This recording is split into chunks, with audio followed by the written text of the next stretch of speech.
if the 49ers miss the playoffs and he's in as much heat as he is indicating that he is, and he gets fired, who would be some potential replacements? I think that's a big question on Niner fans' minds. Okay, let's say they do the Control-Alt-Delete on this regime and start over again.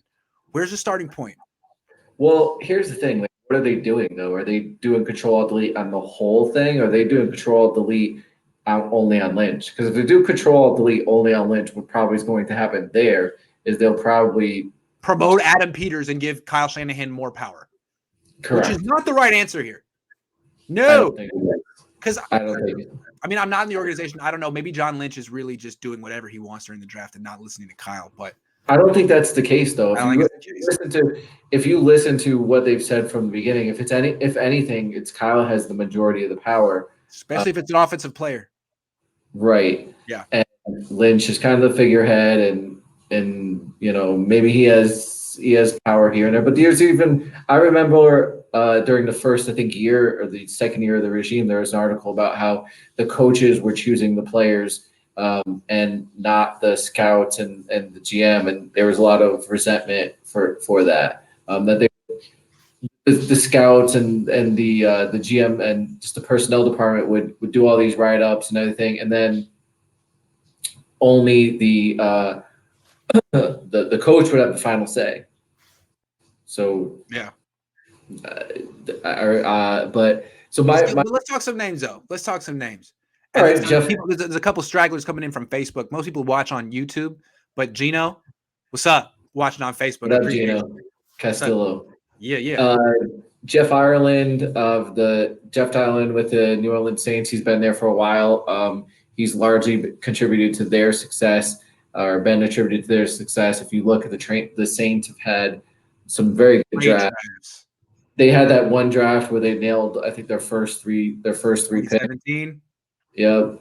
So he's a name that's been thrown around. I know Vish likes it. Vish has thrown his name around before. The Joe Horitz, he's with the Ravens. Okay. If you look at he's the director of player personnel, I believe, with the Ravens. So if you look at the Ravens are one of the league standards as far as they're always in the mix. Like they're always in the mix to make the playoffs, making the playoffs. So they're one of the standards in the league. They've won. One of the few organizations in this era of parity that has found consistency. They really have. They're like the Steelers in a lot of ways. Two teams that are always good. What's a bad year for the Ravens? 8-8, or I mean, you can't go anymore. Much 8-8. Yeah. Then there's Terry Fontenot. He's also with the Saints.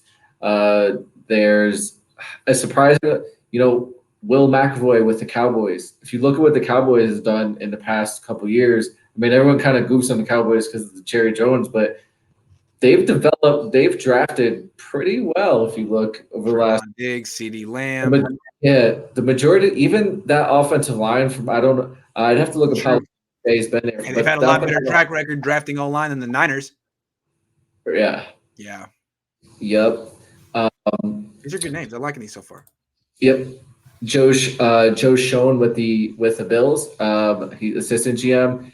If you look what the Bills are doing, the Bills are building. I mean, everyone touts Josh Allen, and Josh Allen is great, but they've done a great job building their team. They started with the defense, and their whole thing is they were going to build that team until they found the guy that was going to be their quarterback, and then they found Josh Allen.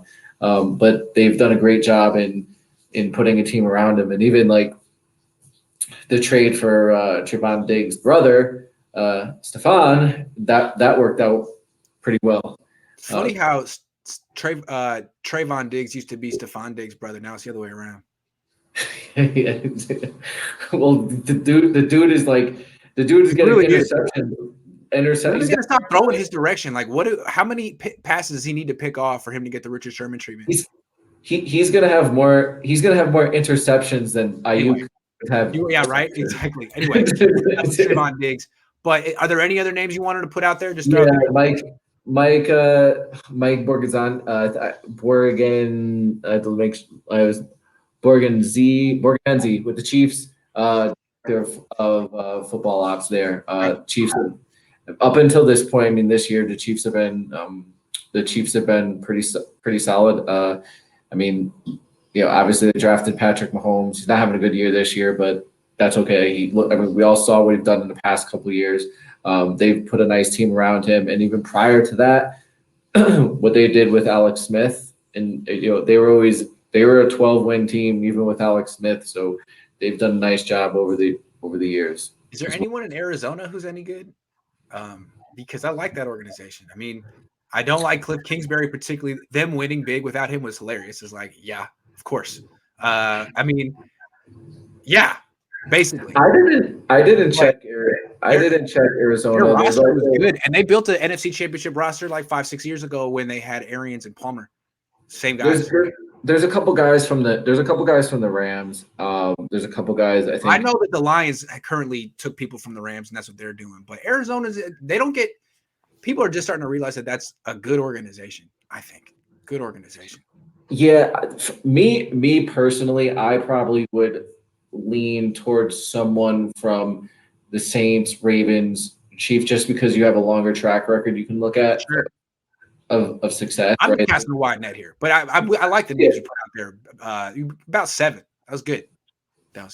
Steve Keim is the guy in Arizona, I know, but I mean, we're talking like vice presidents. Yeah, you're not going to hire hire a GM away from another. Yeah, I don't think he would leave there to come here with the no first round pick.